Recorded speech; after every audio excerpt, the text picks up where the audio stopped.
Donc on va commencer la correction de l'examen de mécanique et d'électrostatique, le problème 1. Un de vos camarades m'a demandé de la correction de la question 2, mais je vais faire la correction de tout le problème. Donc on va commencer. Un point matériel défini par ρ égale ρ0 exponentielle θ avec donc on a oméga, θ égale oméga t, ρ égale ρ0 exponentielle θ. Oméga constante et ρ0 une constante.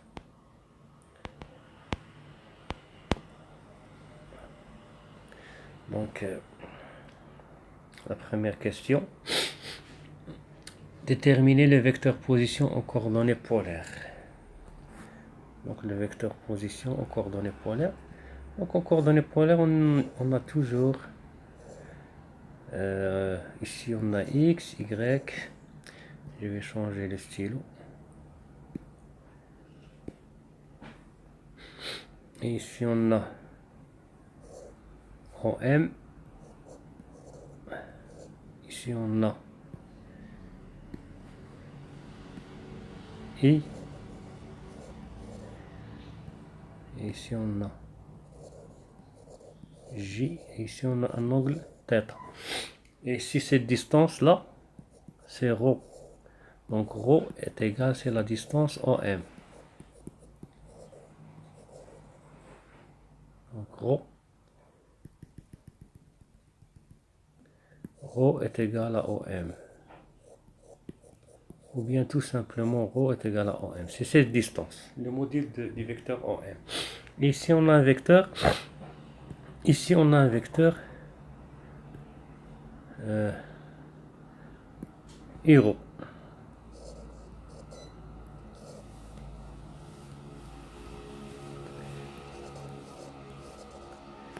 Donc exprimer la première question, déterminer le vecteur position aux coordonnées polaires. Donc c'est très simple. OM en coordonnées polaires, c'est ρ, ρ. Toujours comme ça. Parce que OM, elle est définie par, on peut l'écrire autrement, est égal à OM fois ρ. Et OM, ce n'est que ρ. Donc ça, c'est la première question. La deuxième question, il vous demande de démontrer que ρ égale cos θ i plus sinus θ j, Donc ici, on va représenter que les vecteurs unitaires. Ici i et ici j.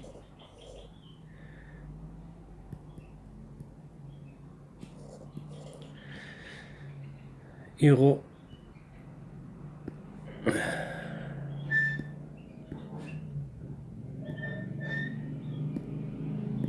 ρ notre ρ.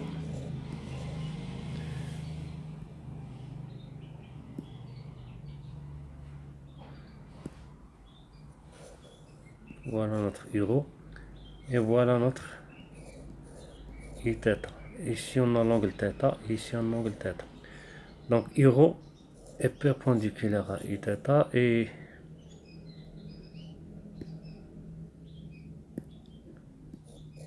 I perpendiculaire à J. Donc cet angle θ, ce n'est que cet angle θ. C'est le même angle. Donc et on peut représenter autrement. Ici on a x, ici y, et ici vous avez ρ. Donc vous avez ici cette distance c'est x, et cette distance c'est y, et cet angle c'est θ. Donc OM, on doit démontrer que ρ est égal à cos θ i plus sinus θ j. Et donc je vais revenir à ma plume préférée. Ok. Donc on sait que OM est égal à xi en coordonnées cartésiennes plus yj. Et qui est dans la base polaire, c'est ρ, ρ. C'est bon. Et on sait que ici, d'après cette figure-là, on a cos θ. À quoi est égal cos θ? C'est x sur ρ. C'est x sur ρ.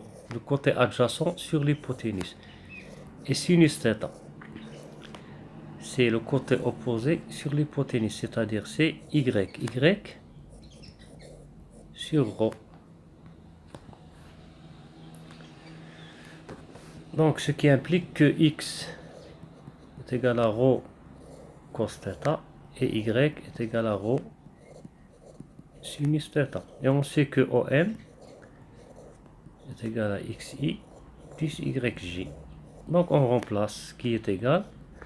X c'est ρ cos θ I, et y c'est ρ sinus θ, et le vecteur j.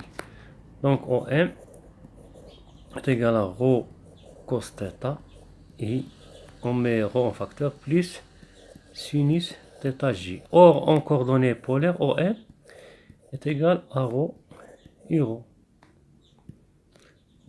Donc par comparaison, on remarque que cette quantité, c'est cette quantité. Donc I ρ, donc 1 et 2.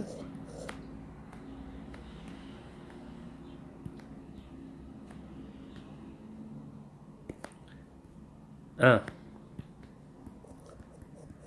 et 2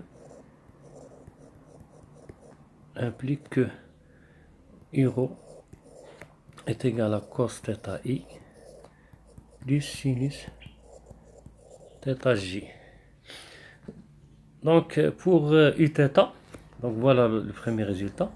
Pour Uθ, il y a plusieurs méthodes de la trouver. Ici vous avez I ρ, et ici vous avez Uθ, ici vous avez J, et ici vous avez I, ici on a θ, ici on a θ. Donc I ρ, il est en fonction de θ. Donc I ρ, c'est cos θi plus sinus θj. Donc on peut constater que Uθ, ce n'est que la rotation de I ρ par un angle de pi sur 2, c'est-à-dire cos θ plus pi sur 2, parce que Uθ c'est une rotation de I ρ de pi sur 2. Donc pi sur 2 plus θ, cos θ plus pi sur 2 I, plus sinus θ plus pi sur 2 J. Donc je ne sais pas dans le cours comment votre prof a démontré ça, mais je vous donne toutes les méthodes. Et vous choisissez la méthode qui est compatible avec la méthode de votre prof. Donc Uθ est égal, donc cos θ plus pi sur 2, c'est moins sinus θ. Et sinus θ plus pi sur 2, c'est cos θj. Donc Uθ est égal à moins sinus θ I plus cosinus θj. Ou bien on peut mettre un autre astuce. Ici on a Uθ. Ici on a